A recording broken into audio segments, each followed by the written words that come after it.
Chut. Mais qu'est-ce qu'il y a? C'est la vidéo d'ASMR, ça va commencer. Ah ok. Bonne écoute à tous. Chapitre 8. L'anniversaire de mort. Octobre arriva, répandant un froid humide dans le château et ses alentours. Madame Pomme-Fraîche, l'infirmière, dut faire face à une épidémie de rhume parmi les élèves et les enseignants. La pimentine, une potion qu'elle fabriquait elle-même, se révélait d'une efficacité fulgurante. Mais elle avait pour effet secondaire de faire fumer les oreilles pendant plusieurs heures. Harcelée par Percy, Ginny Weasley, qui n'avait pas très bonne mine, fut forcée d'en prendre et la vapeur qui lui sortait de la tête, sous ses cheveux flamboyants, lui donnait l'air d'avoir pris feu. Pendant des jours entiers, la pluie frappa à grosses gouttes les fenêtres du château. Le niveau du lac monta, les massifs de fleurs se transformèrent en mares de boue et les citrouilles de Hagrid eurent bientôt la taille d'une cabane à outils. L'enthousiasme d'Olivier Dubois pour les séances d'entraînement n'avait pas faibli cependant, et c'est ainsi qu'un samedi après-midi particulièrement pluvieux, Harry rentra trempé et maculé de boue dans la tour de Gryffondor. C'était quelques jours avant Halloween. Même en faisant abstraction de la pluie et du vent, la séance d'entraînement ne s'était pas bien passée. Fred et George, qui avaient espionné l'équipe des Serpentards, avaient vu les performances des nouveaux Nimbus 2001. D'après eux, les Serpentards allaient si vite qu'on ne voyait plus d'eux que des traînées vertes qui sillonnaient les airs à la vitesse d'un avion. Alors qu'il avançait dans le couloir désert avec ses chaussures boueuses, Harry croisa quelqu'un qui semblait aussi préoccupé que lui. Nick, quasi sans tête, le fantôme de la tour de Gryffondor, regardait par la fenêtre d'un air morose. « Je ne remplis pas les conditions, marmonnait-il, pour 1 centimètre. »« Bonjour Nick, dit Harry. »« Bonjour, bonjour, répondit le fantôme qui sursauta et jeta un coup d'œil autour de lui. Il avait coiffé un magnifique chapeau à plumes sur ses longs cheveux bouclés et portait un pourpoint orné d'une fraise qui dissimulait son cou presque entièrement tranché. Il était pâle comme un panache de fumée, et Harry voyait au travers de son corps le ciel sombre d'où s'abattait une pluie torrentielle. « Vous m'avez l'air bien soucieux, mon jeune Potter, » dit Nick en repliant une lettre transparente qu'il rangea dans son vêtement. « Vous aussi, » dit Harry. « Oh, ce n'est pas très important, » répondit Nick quasi sans tête avec un mouvement gracieux de la main. « En fait, je n'avais pas tellement envie d'en faire partie. Bien sûr, j'ai envoyé ma candidature, mais il paraît que je ne remplis pas les conditions requises. » Malgré son ton léger, son visage exprimait une profonde amertume. « Mais quand même, s'exclama-t-il soudain en sortant la lettre de sa poche, on pourrait penser que recevoir dans la nuque 45 coups d'une hache émoussée suffirait à vous faire admettre au club des chasseurs sans tête, non ? » « Certainement, répondit Harry, dont il attendait de toute évidence l'approbation. Personne, plus que moi, n'aurait souhaité que le travail soit fait proprement et que ma tête soit tranchée nette. Cela m'aurait épargné beaucoup de souffrance et de ridicule. Et pourtant... » Nick, quasi sans tête, secoua sa lettre pour la déplier et lut d'un ton furieux. « Nous ne pouvons accepter dans notre club que des membres dont la tête a été complètement séparée du corps. Vous comprendrez bien que, dans le cas contraire, il nous serait impossible de participer à des activités telles que le lancer de tête à cheval ou la course sans tête. J'ai donc le très profond regret de vous informer que vous ne remplissez pas les conditions requises pour être admis dans notre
pas assez rapide cependant. Attiré par le mystérieux pouvoir qui semblait le lier à son horrible animal, Argus Rusard surgit soudain à travers une tapisserie, la respiration sifflante, le regard flamboyant. Sa tête était enveloppée dans une écharpe écossaise et son nez avait pris une teinte violette. « De la saleté !» s'écria-t-il, les bajoux frémissantes, les yeux exorbités. Il pointa du doigt la mare de boue qui s'était formée autour de Harry. « Désordre et cochonnerie, j'en ai assez, suivez-moi, Potter !»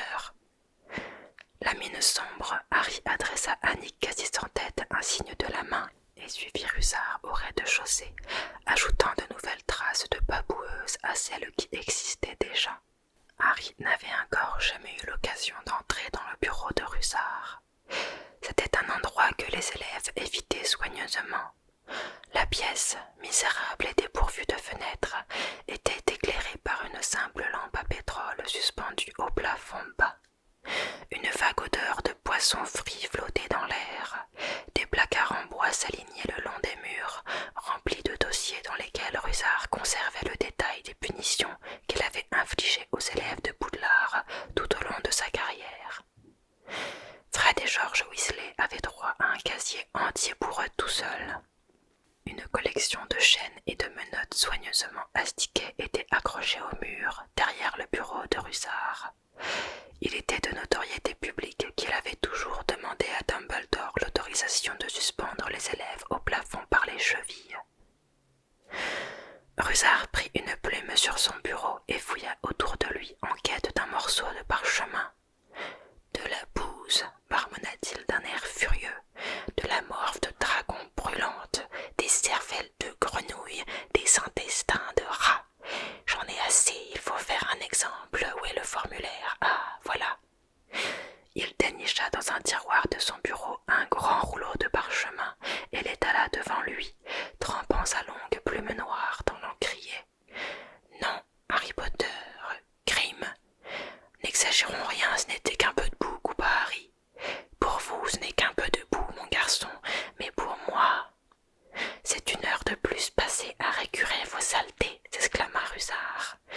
Nous disions donc crime, souillure du château, châtiment proposé. La plume en l'air, Rusard lança un regard sournois à Harry qui attendait en retenant son souffle que tombe la sentence. Mais au moment où le concierge abaissa à nouveau sa plume, un grand boum juste au-dessus du bureau fit vaciller la lampe à pétrole suspendue au plafond. « Peeves !» s'écria Rusard en jetant sa plume dans un accès de rage. « Cette fois, je t'aurai !» Et sans un regard vers Harry, Rusard se rua hors du bureau, mystaigne sur ses talons. Peeves était l'esprit frappeur de l'école, une menace permanente qui flottait dans les airs en répandant sur son passage désordre et consternation. Harry n'aimait pas beaucoup Peeves, mais il lui était reconnaissant de s'être manifesté en cet instant. Il avait l'espoir que, quoi qu'il ait fait, et d'après le bruit il avait dû casser cette fois quelque chose de très volumineux, il occuperait suffisamment Rusard pour lui faire oublier Harry. En attendant, Harry se laissa tomber dans le fauteuil mangé au mythe devant le bureau. À côté du formulaire que le concierge n'avait pas fini de remplir, Harry vit une grosse enveloppe violette sur laquelle était écrit en lettres d'argent « Vide magique, cours par correspondance pour sorciers débutants ». Intrigué, Harry ouvrit l'enveloppe, retira le morceau de parchemin qu'elle contenait et lut le texte qu'il avait sous les yeux. « Vous vous sentez déboussolé? Dans le nouveau monde de la magie, vous n'osez plus jeter de sorts en public par peur de paraître ridicule. Tout le monde éclate de rire quand on vous voit tenir votre baguette magique. Il existe une solution à vos problèmes. Vide magique est une méthode entièrement nouvelle, rapide, facile, aux résultats garantis. Des centaines de sorcières et de sorciers en ont déjà bénéficié. Madame Desorties de Topsham nous écrit « Je n'arrivais jamais à me souvenir de mes formules magiques et mes potions étaient un sujet de plaisanterie pour toute ma famille.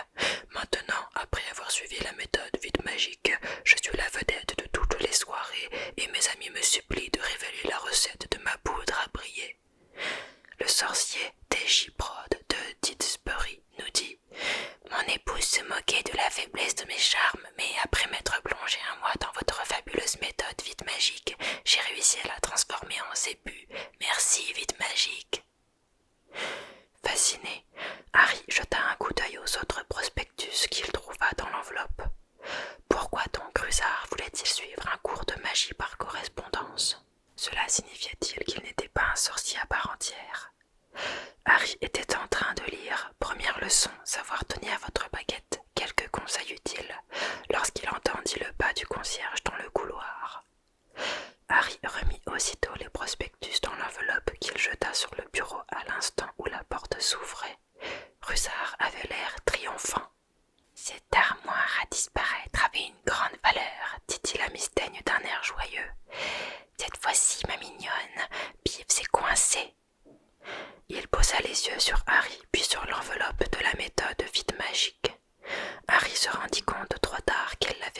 convaincre Pips de la laisser tomber juste au-dessus du bureau de Russard, dit Nick. J'espérais détourner son attention. C'était vous, dit Harry avec reconnaissance. Oui, ça a très bien marché. Je n'ai même pas eu de retenue. Merci, Nick. Ils repartirent ensemble le long du couloir. Harry remarqua que Nick, quasi sans tête, tenait toujours à la main la lettre de refus de Sir Patrick. « J'aimerais bien faire quelque chose pour vous à propos de cette histoire de club, dit Harry. Nick s'arrêta net. Surpris, Harry n'eut pas le temps de l'éviter et lui passa au travers. Il eut l'impression d'avoir franchi une cascade glacée. « Il y a quelque chose que vous pouvez faire, s'exclama Nick d'une voix surexcitée. Harry, serait-ce trop vous demander de... Non, vous n'allez pas accepter. De quoi s'agit-il? Le jour d'Halloween sera le 500e anniversaire de ma mort, dit Nick quasi sans tête en se rengorgeant. Ah, dit Harry qui ne savait pas s'il devait avoir l'air joyeux ou désolé. À cette occasion, j'organise une petite fête dans le plus grand des cachots. Des amis viendront de tout le pays et ce serait pour moi un tel honneur si vous acceptiez de vous joindre à nous. Monsieur Weasley et Miss Granger seraient également les bienvenus, cela va sans dire, mais je me doute que vous préférez assister à la fête de l'école. Il regarda Harry d'un air anxieux. « Oh non, dit aussitôt Harry, je serais ravi de venir. Ah, cher ami, Harry Potter présent à l'anniversaire de ma mort. » Et il hésita un instant, l'œil brillant d'excitation. « Croyez-vous que vous pourriez éventuellement dire à Sir Patrick combien vous me trouvez impressionnant et même terrifiant? » Bien sûr.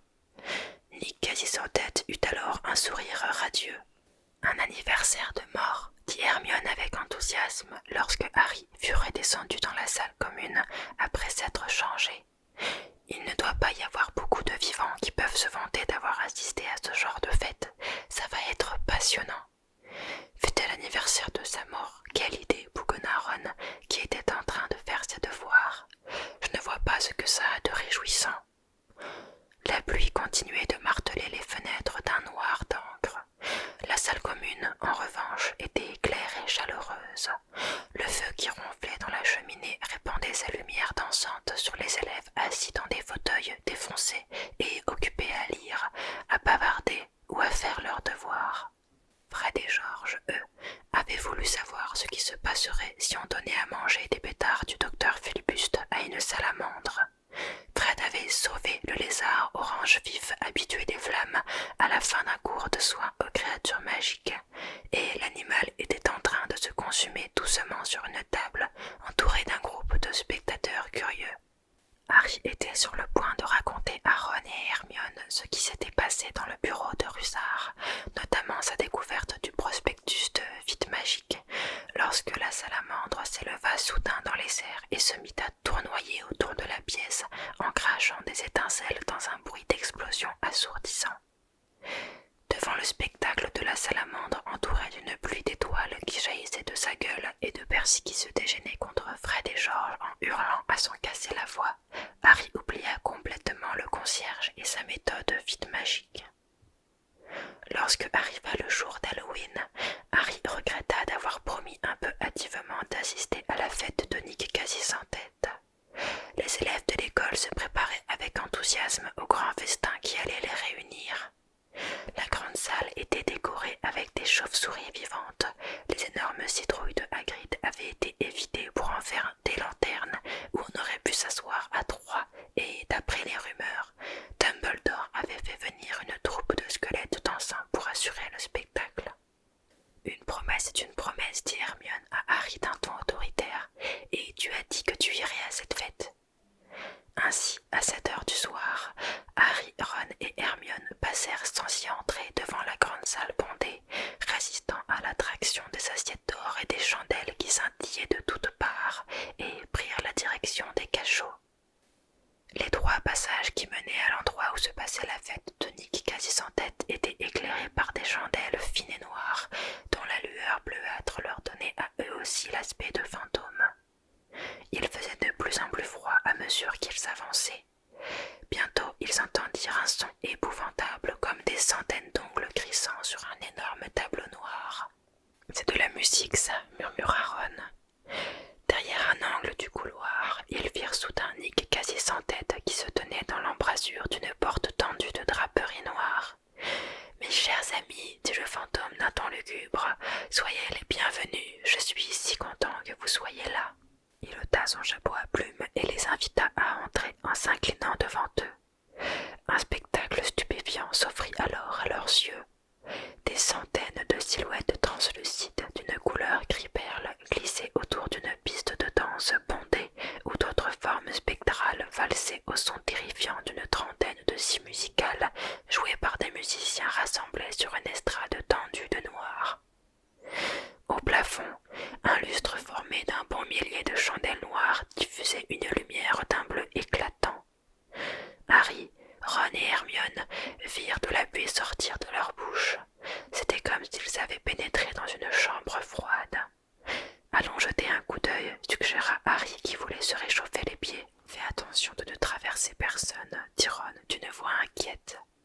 Ils s'avancèrent alors dans la pièce et passèrent devant un groupe de nonnes à la mine funèbre, un homme en haillons couvert de chêne et le moine gras, le joyeux fantôme de Bouffe-Souffle, en grande conversation avec un chevalier dont le front était transpercé d'une flèche. Harry ne fut pas surpris de voir que le baron sanglant, l'horrible fantôme de Serpentard couvert de taches de sang, restait seul dans un coin, ignoré par les autres spectres. « Oh non, dit Hermione en s'immobilisant, vite demi-tour, je ne veux pas parler à Mimi Géniard. »« Qui ça ?» dit Harry tandis qu'elle revenait précipitamment sur leurs pas. « Elle hante les toilettes des filles au 2e étage, dit Hermione. »« Les toilettes ?» Oui, elles ont été inutilisables pendant toute l'année parce qu'elles n'arrêtaient pas de piquer des crises en provoquant des inondations. Je n'y vais jamais tant que je peux l'éviter. C'est terrible d'aller aux toilettes et de l'entendre gémir sans arrêt. « Regarde, à manger, dit Ron. » De l'autre côté du cachot, une longue table était recouverte de velours noir. Ils s'en approchèrent d'un air gourmand, mais se figèrent soudain sur place avec une grimace horrifiée. L'odeur qui se dégageait du buffet était parfaitement répugnante. De gros poissons pourris s'étalaient sur des plats d'argent entre des amoncellements de gâteaux brûlés comme du charbon. Il y avait aussi un énorme hachis grouillant de verre et un morceau de fromage couvert de moisissures verdâtres. Au milieu de la table, à la place d'honneur, se dressait un gigantesque gâteau en forme de pierre tombale sur lequel était écrit en lettres noires « Sir Nicolas de Mimsy, Porpington, mort le 31 octobre 1492 ». Stupéfait, Harry regarda un fantôme corpulent s'approcher de la table, s'accroupir et s'avancer, la bouche grande ouverte pour traverser l'un des saumons pestilentiels. « On sent le coup quand on passe à travers, lui demanda Harry. Presque, répondit tristement le fantôme avant de s'éloigner en flottant dans les airs. J'imagine qu'ils ont tout laissé pourrir pour donner un goût plus fort, dit Hermione d'un air docte. Elle se pinça le nez et se pencha pour examiner le hachis putride. Il faudrait mieux qu'on ne reste pas trop près, dit Ron, j'ai mal au cœur. Ils avaient à peine fait demi-tour qu'un petit homme jaillit de sous la table et vint flotter devant eux. « Bonjour, Peeves, dit brutalement Harry. » À la différence des fantômes qui évoluaient autour d'eux, Peeves, l'esprit frappeur, n'avait rien de pâle ni de transparent. Il portait un chapeau pointu orange vif, un nœud papillon qui tournait sur lui-même et arborait un large sourire sur son visage sournois. « Vous voulez grignoter quelque chose ?» proposa-t-il aimablement en leur tendant un bol rempli de cacahuètes pourries. « Non merci, dit Hermione. »« Je vous ai entendu parler de cette pauvre Mimi, dit Peeves, les yeux brillants. Vous avez été grossière avec cette malheureuse Mimi. » Il prit une profonde inspiration et hurla. « Mimi, oh non, Peeves, ne lui répétez surtout pas ce que j'ai dit, elle serait folle de rage, murmura précipitamment Hermione. Je ne le pensais pas, en fait, je n'ai rien contre elle. Oh, bonjour Mimi. » Mimi était un fantôme de jeune fille, petite et trapue, avec le visage le plus maussade qu'on puisse imaginer, à demi caché sous de longs cheveux pendants et une paire de lunettes au verre épais. « Quoi ?» dit-elle d'un ton sinistre. « Comment ça va, Mimi ?» demanda Hermione d'un ton faussement enjoué. « Ça fait plaisir de te voir hors des toilettes. » Mimi renifla. « Miss Granger me parlait de toi, dit Peeves d'un air rusé à l'oreille de Mimi. Je disais simplement ce soir, dit Hermione en lançant à Peeves un regard furieux. Mimi observa Hermione d'un air soupçonneux. Tu te moques de moi, dit-elle avec des larmes dans ses petits yeux perçants. Non, non, c'est vrai, j'ai bien dit que Mimi avait l'air en pleine forme, non, répéta Hermione en donnant un coup de coude à Ron et à Harry. Oh oui, c'est exactement ce qu'elle a dit. Ce n'est pas la peine de me mentir, sanglota Mimi, qui se mit à pleurer à chaudes larmes tandis que Piff se bouffait de rire derrière elle. Tu crois que je ne sais pas ce que les gens disent de moi dans mon dos? La grosse Mimi, Mimi la moche, Mimi géniarde, Mimi râleuse, Mimi minable. Tu as oublié boutonneuse, lui souffla Piff à l'oreille. Mimi Géniarde fut alors secouée de sanglots et se précipita hors du cachot, poursuivie par Peeves qui la bombardait de cacahuètes pourries en criant « Boutonneuse, boutonneuse !» Oh là là, dit tristement Hermione. Nick, quasi sans tête, se glissa vers eux en traversant la foule. « Vous vous amusez bien ?» demanda-t-il. « Oh oui !» mentirent-ils en chœur. « Belle soirée !» dit Nick fièrement. « La veuve pleureuse est venue spécialement du Kent. Il va bientôt être l'heure de mon discours, je vais prévenir l'orchestre. » Mais au même moment, l'orchestre s'arrêta tout seul. Tout le monde fit silence en regardant partout d'un air surexcité. Le son d'un corps de chasse venait de retentir. « Ah, les voilà !» dit Nick d'un ton amer. Une douzaine de chevaux fantômes traversèrent soudain le mur du cachot, montés chacun par un cavalier sans tête. Les invités applaudirent à tout rompre. Harry se mit à applaudir également, mais il s'interrompit en voyant la tête de Nick. Les chevaux galopèrent jusqu'à la piste de danse, puis s'arrêtèrent au milieu en se cabrant avec élégance. En tête de la troupe, un fantôme de haute stature tenait sous le bras sa tête qui sonnait du corps.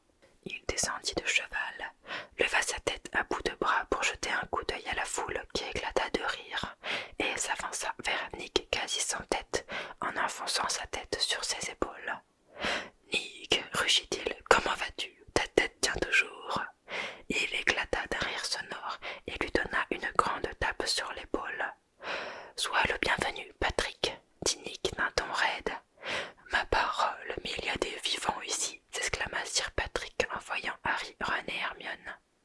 Il fit semblant de sursauter et sa tête tomba à nouveau, provoquant l'hilarité générale. « Très drôle, » dit Nick d'un air sombre.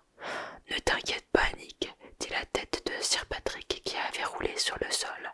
Alors, toujours furieux de n'avoir pas été admis au club, mais aussi regarde-toi un peu. Moi, dit Harry, répondant à un coup d'œil appuyé de son hôte, je trouve que Nick est très effrayant et s'écria la tête de Sir Patrick. Je parie que c'est lui qui vous a demandé de dire ça, jeune homme.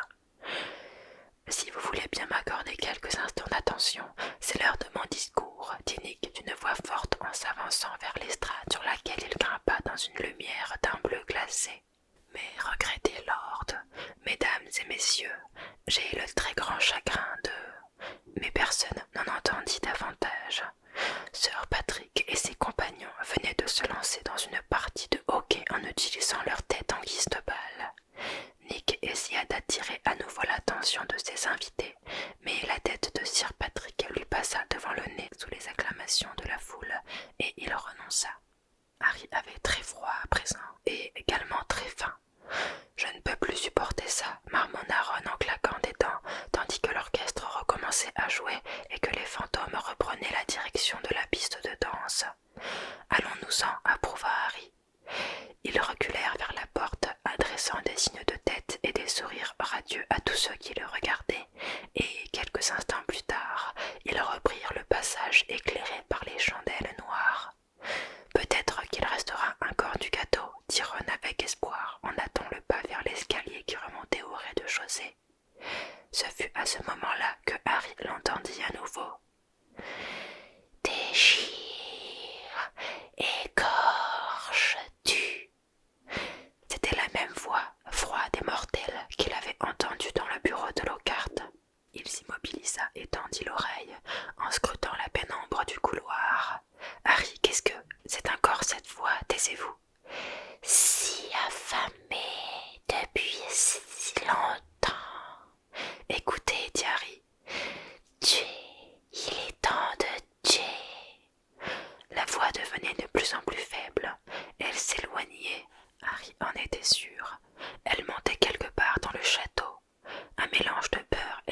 sensation le saisit tandis qu'il regardait le plafond obscur. Comment la voix pouvait-elle s'élever ainsi dans les étages? Était-ce un fantôme qu'aucun plafond de pierre ne pouvait arrêter? Par ici, s'écria-t-il. Il monta l'escalier 4 à 4 et se précipita dans le hall d'entrée. Mais le vacarme des conversations qui provenaient de la grande salle où le festin d'Halloween se poursuivait empêchait d'entendre quoi que ce soit d'autre. Harry monta alors au premier étage, suivi de Ron et d'Hermione. « Harry, qu'est-ce que... Chut !» Harry tendit à nouveau l'oreille et entendit la voix qui continuait de s'éloigner en montant dans les étages. « Je sens l'odeur du sang, l'odeur du sang !»« Il va y avoir un meurtre !» s'exclama Harry, l'estomac noué. Sans prêter attention à Ron et à Hermione qui le regardaient avec stupéfaction, il monta les marches 4 à 4 en essayant d'entendre la voix malgré le martèlement de ses pas.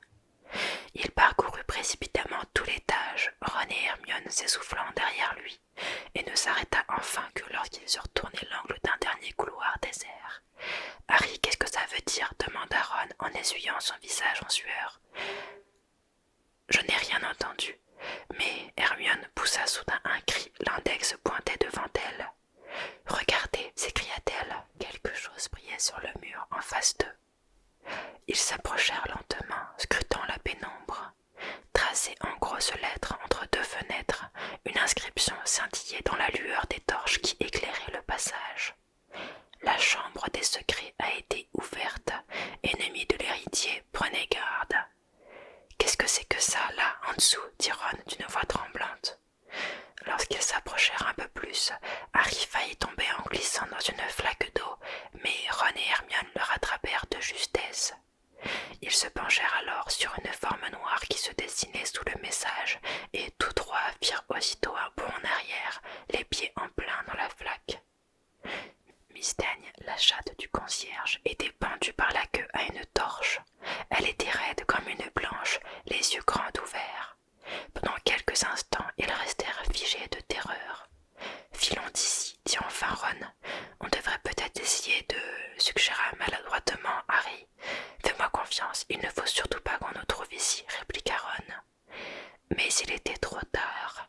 Un grondement semblable à un lointain coup de tonnerre leur indiqua que le festin venait de se terminer. De chaque extrémité du couloir leur parvenaient les conversations joyeuses des élèves repus et le bruit de centaines de pieds qui montaient les escaliers. Un instant plus tard, un flot d'élèves se déversait dans le couloir. Les conversations et les bruits de pas s'évanouirent peu à peu lorsque les premiers arrivants aperçurent la chatte pendue au mur. Harry, Ron et Hermione étaient seuls au milieu du couloir dans le silence qui régnait à présent. Autour d'eux, la foule se pressait pour contempler le sinistre spectacle. D'une voix forte, quelqu'un rompit alors le silence. « Ennemis de l'héritier, prenez garde, bientôt ce sera le tour des sangs de bourbe. » C'était Drago Malfoy qui s'était faufilé jusqu'au premier rang. Ses yeux froids flamboyaient et son visage habituellement pâle s'était empourpré. Avec un grand sourire, il regarda la chatte immobile pendue au mur. Dans ce chapitre, on en apprend plus sur les fantômes créés par J.K. Rowling. Mais au final, on se rend compte qu'on ne sait rien. Je m'explique. Ma première question est sur l'alimentaire. Comment ça se passe au niveau du buffet des fantômes? Qui leur apporte à manger? Est-ce que c'est les elfes de maison? Est-ce que c'est des professeurs? Est-ce que les fantômes peuvent eux-mêmes transporter la nourriture? Si c'est les elfes de maison, leur nourriture pourrait être les restes que les élèves n'ont pas mangés à Poudlard par exemple, vu qu'il s'agit de nourriture périmée. Ma seconde problématique, c'est comment ça se passe au niveau des invitations pour inviter d'autres fantômes à venir. Parce que, en théorie, ils ne peuvent pas toucher les objets, à part Nick Quasi-sans-Tête qui tient une lettre, qui arrive à la saisir. Donc, comment ça se passe pour envoyer une lettre spéciale fantôme? Y a-t-il des lettres fantomatiques qui circulent dans le monde des sorciers? Et dans ce cas, si quelqu'un s'est chargé d'écrire et d'envoyer à la place de Nick Quasi-sans-Tête, comment les fantômes ont-ils fait pour recevoir la lettre et pour l'ouvrir et la lire? Donc je pense qu'il y a des objets spécialement conçus pour que les fantômes puissent les utiliser. Peut-être que